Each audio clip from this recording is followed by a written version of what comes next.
कपीठ जम्बो फलचारुभक्षणम् उमासुतं शोकविनाशकारिकं नमामि विघ्ने सर्पादपाकुवम् वन्दे विदेहतनया पदपुण्डरीकं कैशोरसौरभ समाहितयोगचित्तम् अन्तं त्रितापमनसा मुनिहंससेव्यम् सन्मानिशाल परिपीत परागतुल्यम् गङ्गातरङ्गरमणीय जटाकलापम् गौरी निरन्तर विभूषितवामभागम् नारायणप्रियमनङ्ग मदापहारम् वाराणसीपुरपतिं भज विश्वनाथम् आवो प्यारे मोहना मैं आँख मूंद लूं तो ना मैं देखूं और को ना तो ही देखूं दे अतुलित बलधामं हेमशैलावदेहं दनुजवन् कृशानं ज्ञानिनामग्निजम् सकलगुणनिधानं वानराणामधीशं रघुपतिप्रियभक्तं वातजातं नमामि। सरस्वती नमस्तुभ्यं वरदे कामरूपिणं कथारम्भं करिष्यामि सिद्धिर्भवतु प्रभु। मेरी बहुबाधा हरो राधा जातन की झाई परे श्याम हरित दुखी हो। बंसी विभूषित करा नवनीर धावा पीतांबरा दरुण बिंब फलाधरोष्टा पूर्णेन्दु सुंदर मुखादर बिंदुनेत्रात् युष्मात् परं किमपि तत्त्वमहं न जाने। नारायणं नमस्कृत्यं नरं चैव नरोत्तमम्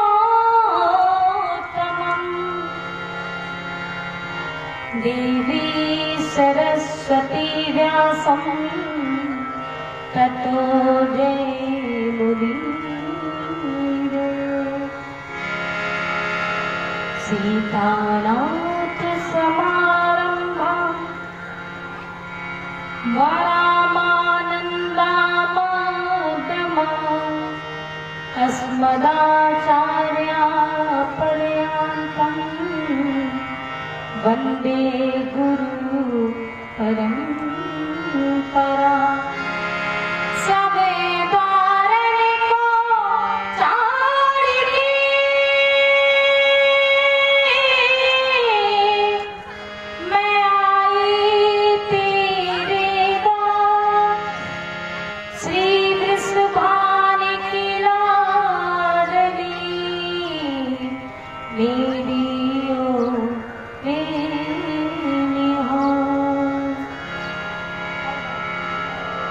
जय जय श्री राधा रमन, जय जय नवल किशोर, जय गोपी चित चोर प्रभु, जय जय माखन चोर, जय जय माखन चोर।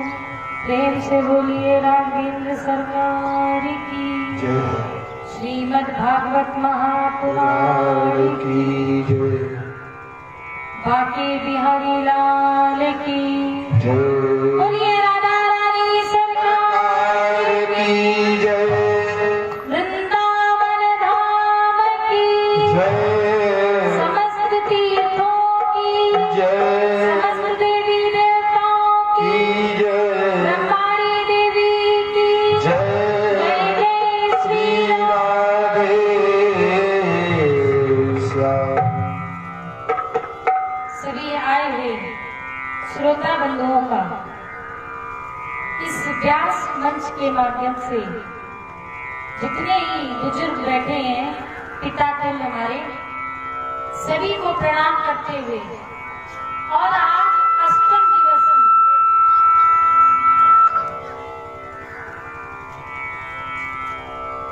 आज अष्टम दिवस की सुंदर पावन कथा हम लोग श्रवण करने के लिए बैठे हुए हैं। 7 दिन निकल गए लेकिन समय का पता नहीं चला। सत्संग का ऐसा ही प्रभाव होता है कि सत्संग में दिन कितनी जल्दी निकल जाते हैं ये पता नहीं चल पाता। और यदि दुख जीवन में होता है तो एक पल काटना हम लोगों को मुश्किल पड़ जाता है। अब कथा मात्र 1 दिन की और रह गई है। कल कथा को विराम दिया जाएगा, इस जगह कथा को विराम दिया जाएगा, विश्राम दिया जाएगा। और जब फिर कभी भगवान की कृपा होगी तब फिर हम आप लोग एक साथ कथा में उपस्थित हो पाएंगे। तो इस धन विस्तारक यंत्र से जहां तक मेरी आवाज पहुंच रही हो, हम अपनी माताओं से, बहनों से, पिता तक बुजुर्गों से, सभी से अनुरोध कर रहे हैं कि अष्टम दिवस की कथा सत्संग सभा प्रारंभ हो, उसके पूर्व 2 पल प्रभु नाम का संकीर्तन करेंगे और इसके बाद सुंदर सुंदर बांके बिहारी के पावन चरित्रों को हम लोग श्रवण करेंगे। कल हम लोगों ने सुना ऊखल बंधन की कथा, जिसमें भगवान ने नलकूबर और मणिग्रीव का उद्धार किया।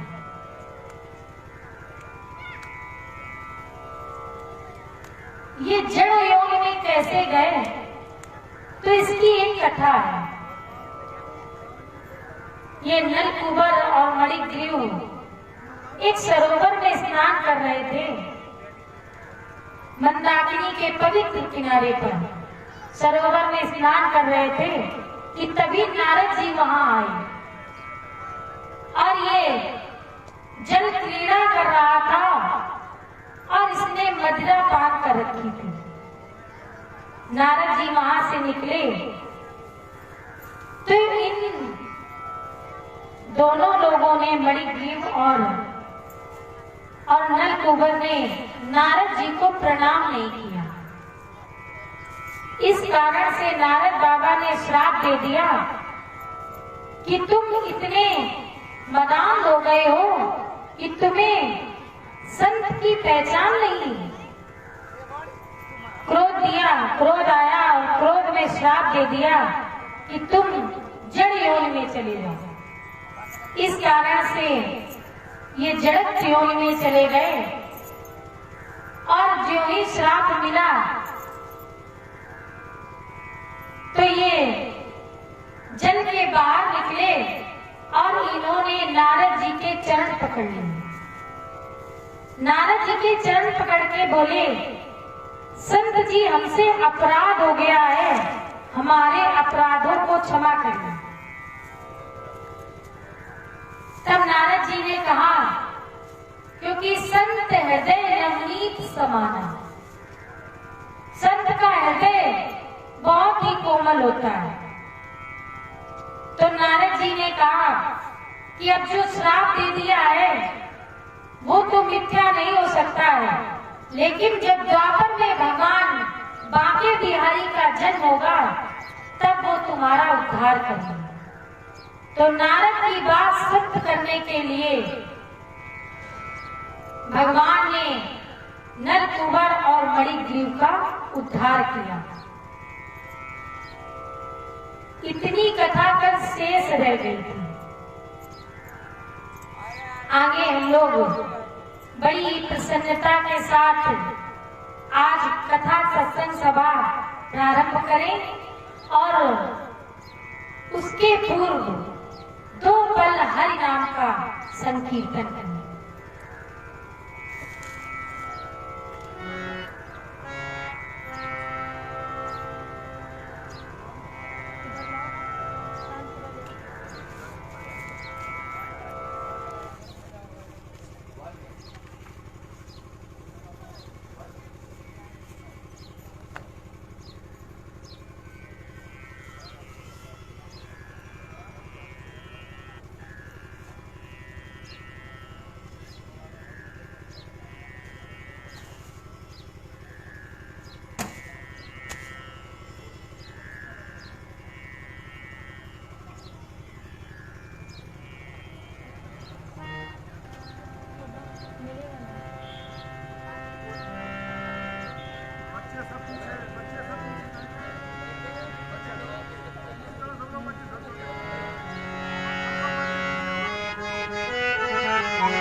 श्री कृष्ण गोविंद हरे मुरारी, हे नाथ नारायण वासुदेवा।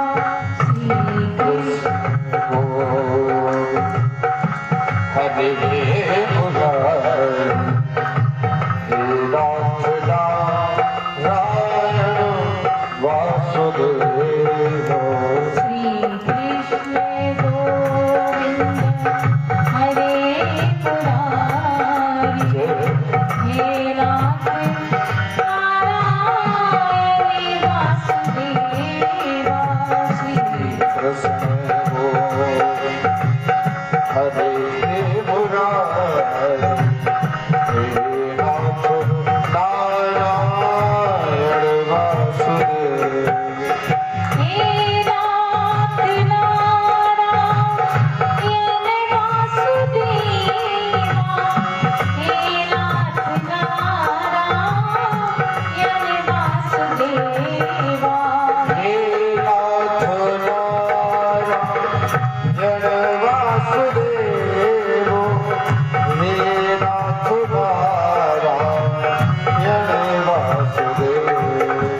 श्री कृष्ण गोविंद हरे मुरारी, हे नाथ नारायण वासुदेवा। श्री कृष्ण गोविंद हरे मुरारी, हे नाथ नारायण वासुदेवा।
कभी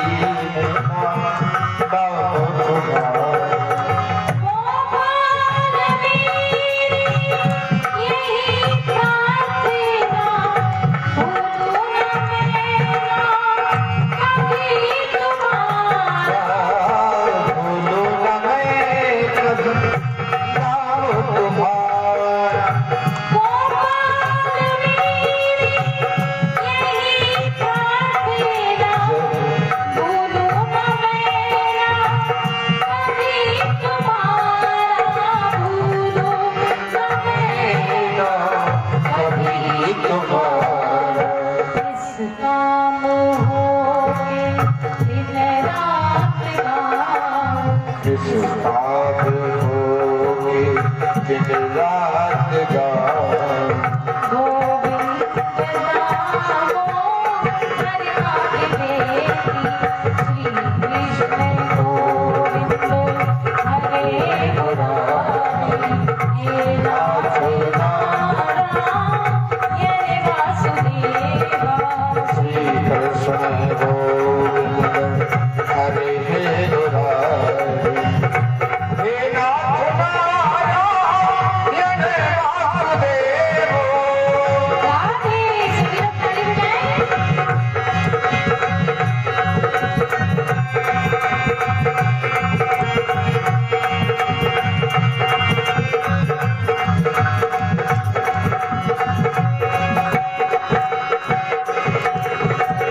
तुम्हारा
दक्षिणी किनारे पर राजा परीक्षित जी गंगा के तट पर बैठे हुए हैं, उत्तर की ओर मुख किए।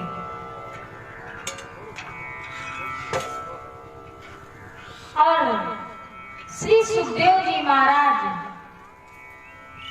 परीक्षित जी को सुंदर सुंदर कथाएं सुना रहे हैं। श्री सुखदेव जी महाराज परीक्षित जी को कथा सुनाते हुए बोले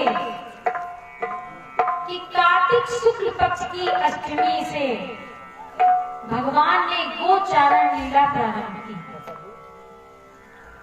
भगवान गौएं चराते थे, बछड़े चराते थे और भगवान ने अपनी लीला प्रारंभ की। प्रभु ने अघासुर जो अजगर के रूप में था, बकासुर जो बगुले के रूप में था और वत्सासुर जो बछड़े के रूप में था और धेनुकासुर जो गधे के रूप में था, प्रभु ने इनका उद्धार किया। कंस इन दैत्यों को भेजता था कि जा करके कन्हैया का वध कर दो। और ये जब ब्रज में आते थे तो कृष्ण और बलराम जी मिलकर के क्या करते थे? गोविंदाय नमो नमः। एक दिन भगवान यमुना मैया के पवित्र किनारे पर गौएं चरा रहे थे और साथ में बलराम जी भी थे। और प्रभु अकेले नहीं जाते थे, उनका एक मंडल था जो हमने आपको कल बताया था, बाल सखा मंडल। सभी अपने सखा मंडल के साथ भगवान गौएं चराने के लिए यमुना के तट पर गए। वहाँ वृक्ष में बढ़िया ताल के पके पके फल लगे थे और उस वहीं पर धेनुकासुर रहता था। ये सब गोप ग्वाल बोले कि कन्हैया क्यों ना ये जो पके पके ताड़ के फल लगे हैं इन फलों को खाया जाए, और मेरा ये फल खाने का बहुत मन कर रहा है। तब भगवान कृष्ण और बलराम जी ने, बलराम भैया ने उस वृक्ष को हिलाया और जो ही उस वृक्ष को हिलाया तो जो धेनुकासुर था वो गधे के रूप में प्रकट हो गया। और जब बलराम जी वृक्ष हिला रहे थे तो इस धेनुकासुर ने पीछे से बलराम जी के ऊपर प्रहार किया, लात का प्रहार किया।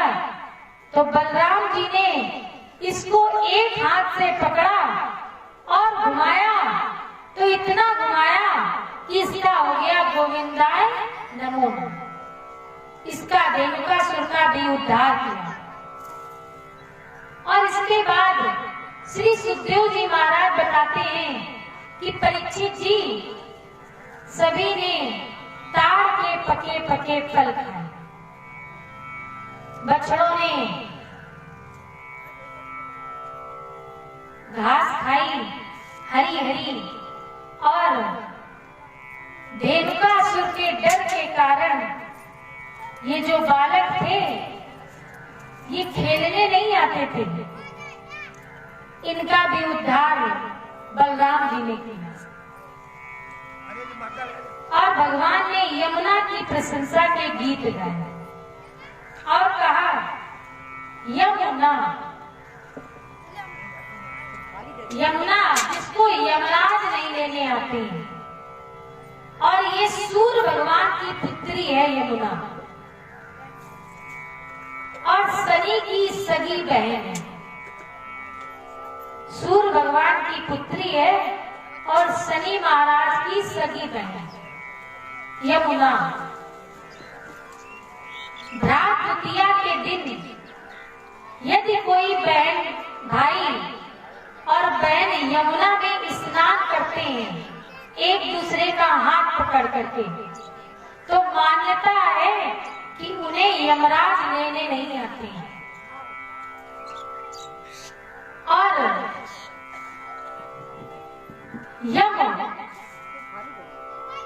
यमराज उनको लेने नहीं आते, उनके पास नहीं आते हैं।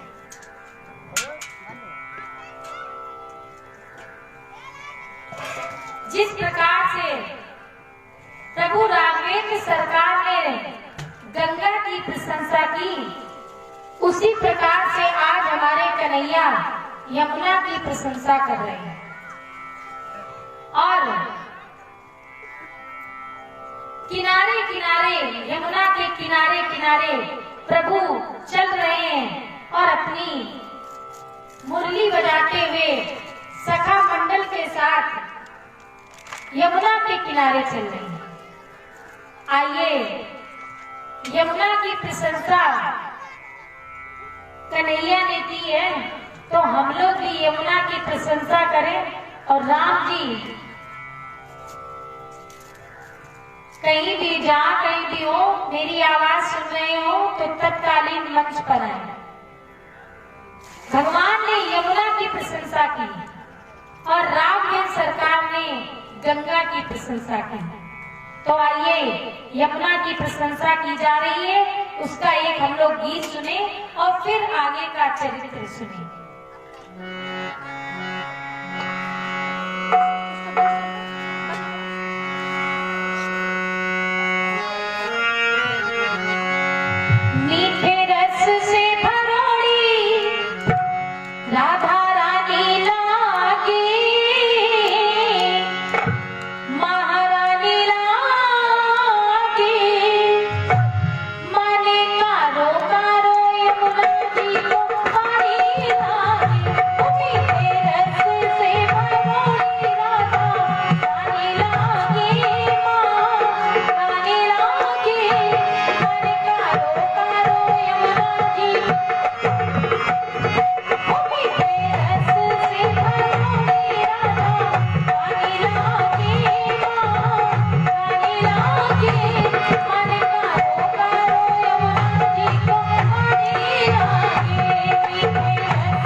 ना कोई और मिठाई, ना भावे मनवा खजन सुनी, ना कोई और मिठाई, ना कोई और मिठाई, हरी जीव हिले भावे,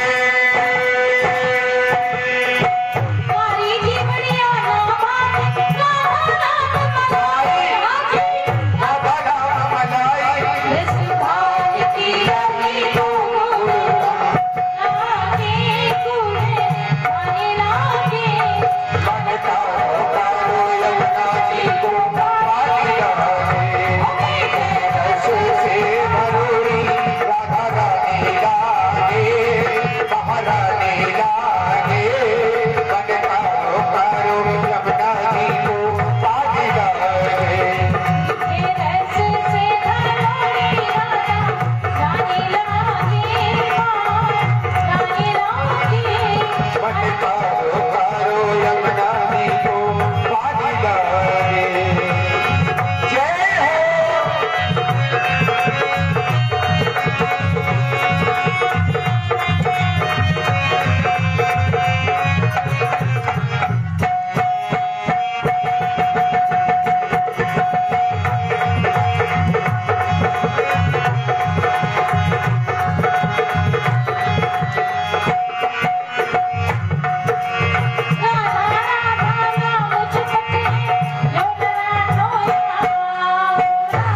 जो गाना रखते हैं जो दरिया खोया, राजू को नाम जपते हैं जो दरिया खोया, हो राधा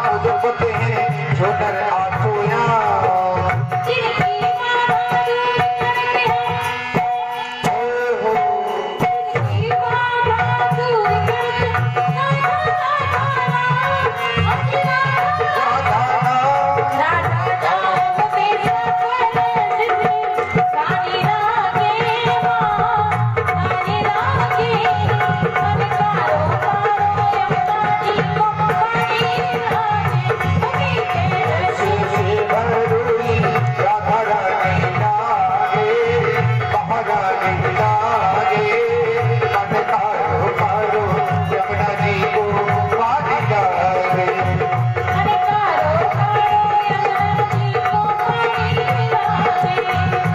कारो कारो यमुना जी को पानी लागे। बोलिए यमुना महारानी की, बोलिए यमुना पटरानी की। आज भी मान्यता है कि भ्रात द्वितीया के दिन यदि बहन श्रद्धा पूर्वक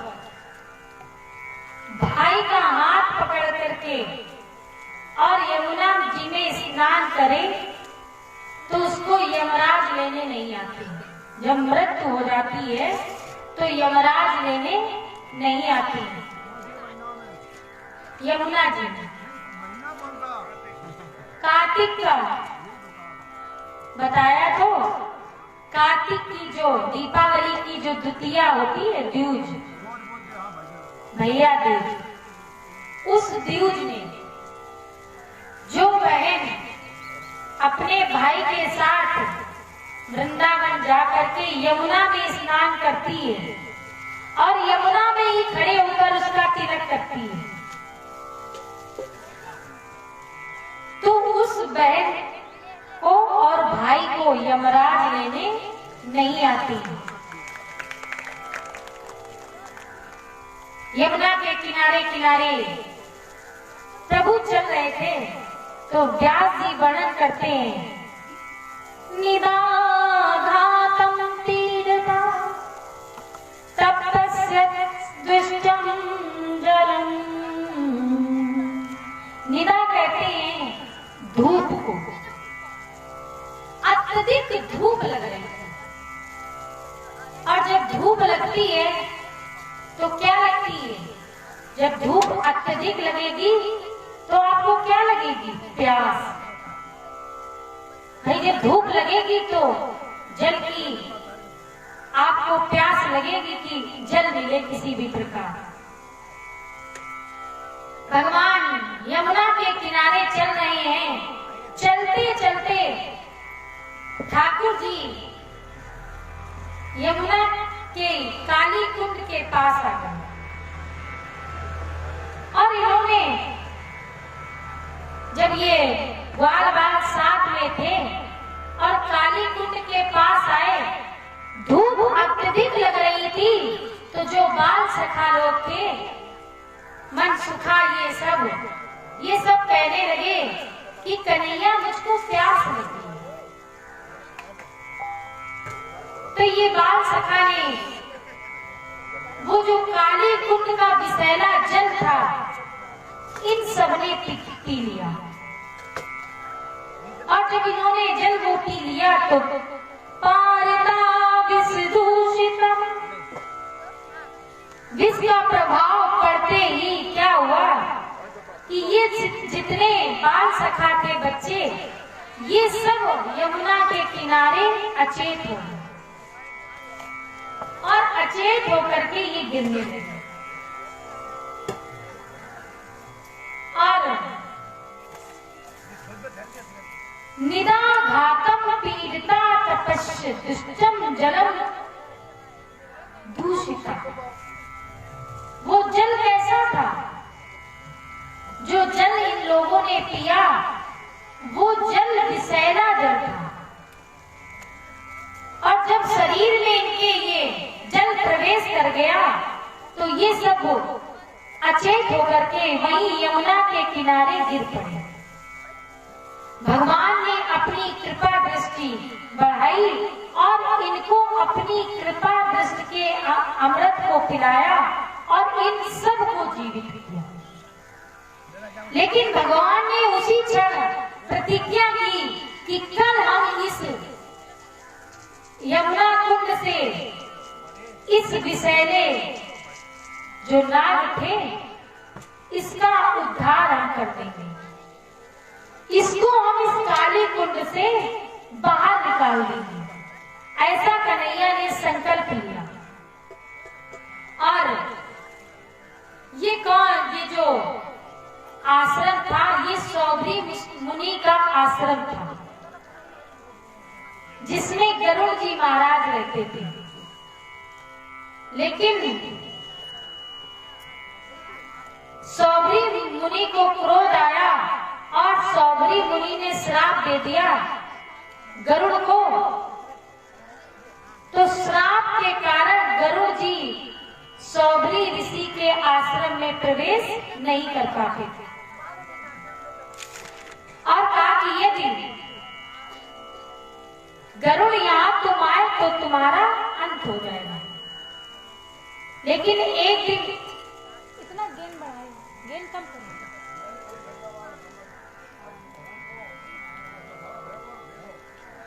एक दिन सौभरी ऋषि ने यमुना में डुबकी लगाई तो देखते क्या है कि नर और मादा आपस में जलजीव में प्रेम कर रहे हैं।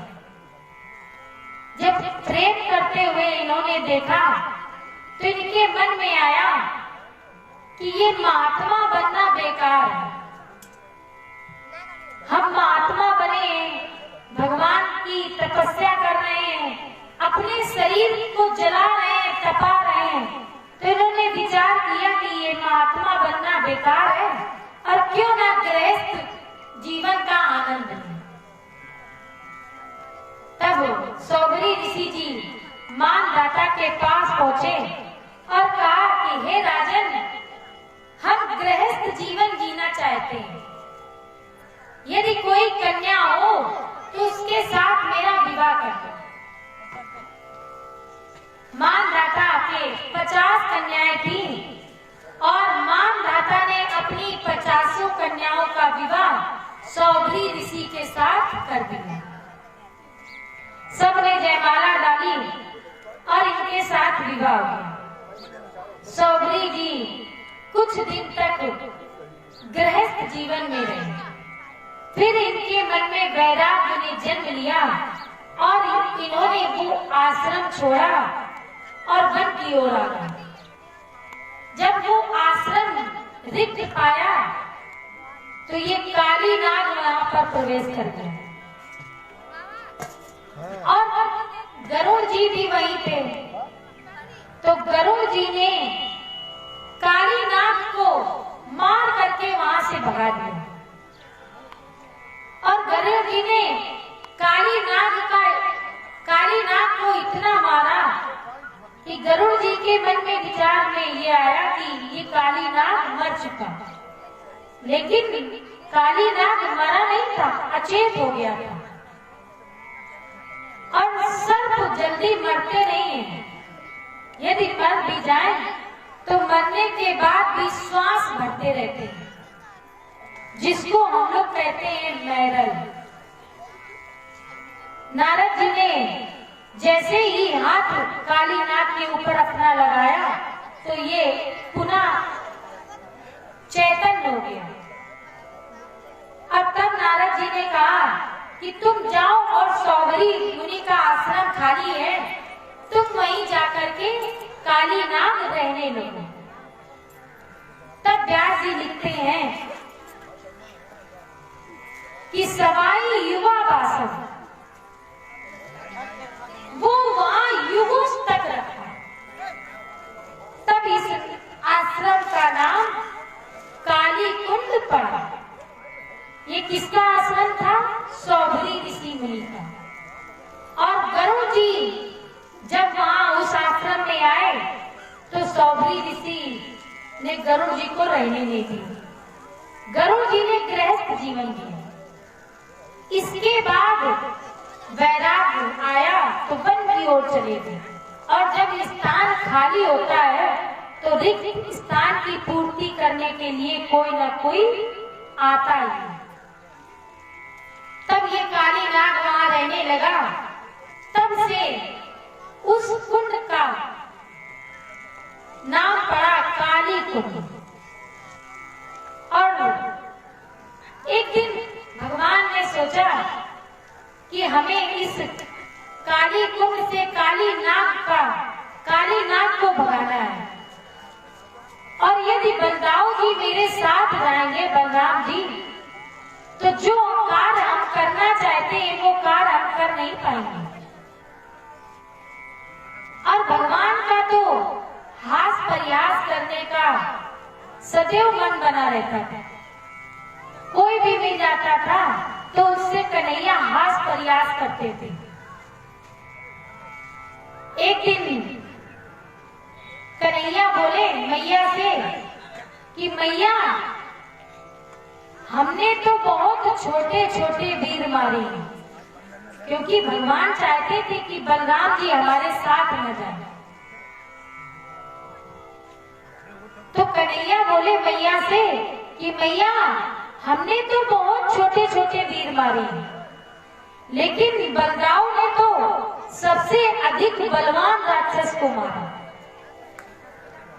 मैया पूछने लगी कि बताओ कन्हैया कैसे मारा। तो कन्हैया कहते हैं अरे मैया छोड़ो। लेकिन मैया बोली नहीं कन्हैया बताओ। 2-3 बार पूछा तो कन्हैया कहते हैं मैया, मुझे उसका नाम लेने में भय लगता है। अब यशोदा मैया पीछे ही पर करके रह गई कि कन्हैया बताओ, मैं तेरी मैया हूं और अपनी मैया को तू नहीं बताएगा। तो कन्हैया कहते हैं कि मैया, अगर तुम इतना पीछे पड़ी हो तो बता देते हैं कि बलराम जी ने एक गधे को मारा और उसका उद्धार किया। धेनुकासुर को गधा कहा जाता है। अब बलराम जी साथ में थे और जब कन्हैया ने ये कहा कि मैया, बलराम जी ने एक गधे का वध किया, तो बलराम जी को क्रोध आ गया और कहने लगे कन्हैया, आज हम तुम्हारे साथ गैया चराने नहीं जाएंगे, तुम अकेले ही जाओ। अब भगवान ने सोचा कि जो नीति हमने चली वो पूरी हो गई। कन्हैया यही चाहते थे कि भगवान बलराम जी हमारे साथ न जाएं और हम अकेले ही गौएं चराने जाएं। क्योंकि एक तो भगवान को काली नाग को नाचना था और बलराम जी नाग जात के शेषा अवतार है ना, तो भगवान विचार करने लगे कि यदि बलराम जी साथ में गए और हमें काली नाग को उद्धार करना है तो हो सकता है बलराम को कष्ट हो, दाऊ भैया को पीड़ा हो। इसलिए श्याम सुंदर बलदाऊ जी को साथ में लेकर के नहीं आए। और दूसरी बात कि भगवान बलराम जी सदैव कन्हैया के साथ में रहते थे, तो कन्हैया ने विचार किया कि यदि दाऊ मेरे साथ चलेंगे तो फिर दाऊ हमको यमुना कुंड में कूदने नहीं देंगे। भाई यदि बड़ा भाई साथ में हो और छोटा भाई कोई अपराध करे तो क्या बड़ा भाई देखता रहेगा? उस अपराध को रोकेंगे। तो कन्हैया ने विचार किया कि यदि भैया मेरे साथ चलेंगे तो ये मुझे काली कुंड में कूदने नहीं देंगे। भगवान ने अपनी नीति का प्रयोग किया और भगवान आगे बढ़े और काली कुंड के पास पहुंचे। श्री सुखदेव जी महाराज परीक्षित जी को कथा सुनाते हुए बोले कि कन्हैया एक ऊंचे वृक्ष पर चढ़ गए और ठाकुर जी कदम के पेड़ पर चढ़े। ततोति तुंगम अति तुंगम, एक बहुत ऊंचा पेड़ था और कृष्ण जी उस पेड़ पर चढ़े और उससे प्रभु ने छलांग लगाई और काली कुंड में प्रवेश कर गए। और जो ही ठाकुर जी ने काली कुंड में प्रवेश किया तो सबसे पहले ताल ठोकी। अभी आप लोगों ने परसों यहाँ देखा था ना कि ताल ठोकी गई। लक्ष्मण और परशुराम संवाद देखा था ना, तो उसमें लक्ष्मण जी ने ताल ठोकी थी। तो उसी प्रकार से आज कन्हैया ने ताल ठोकी और जब ताल ठोकी तो ये सर्प जो है ये नेत्रों से सुनता है, कानों से नहीं।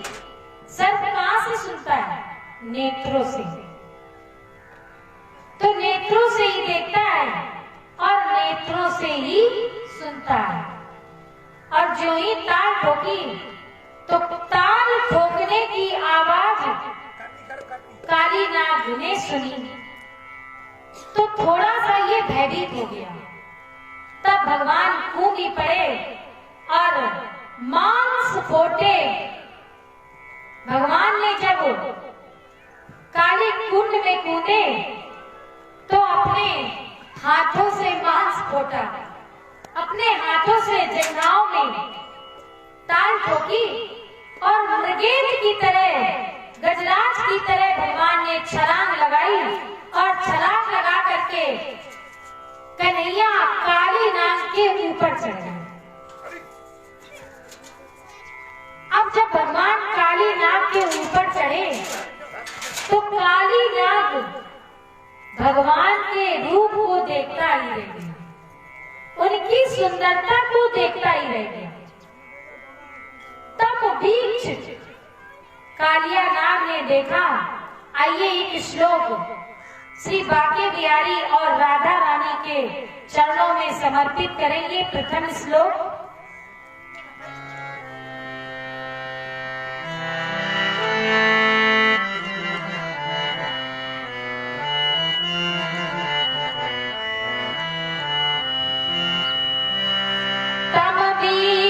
सुकुमार घनावनाटम श्रीवत्स प्रीत वसनम स्मृति सुंदर हास्यम तमवीच सुकुमार घना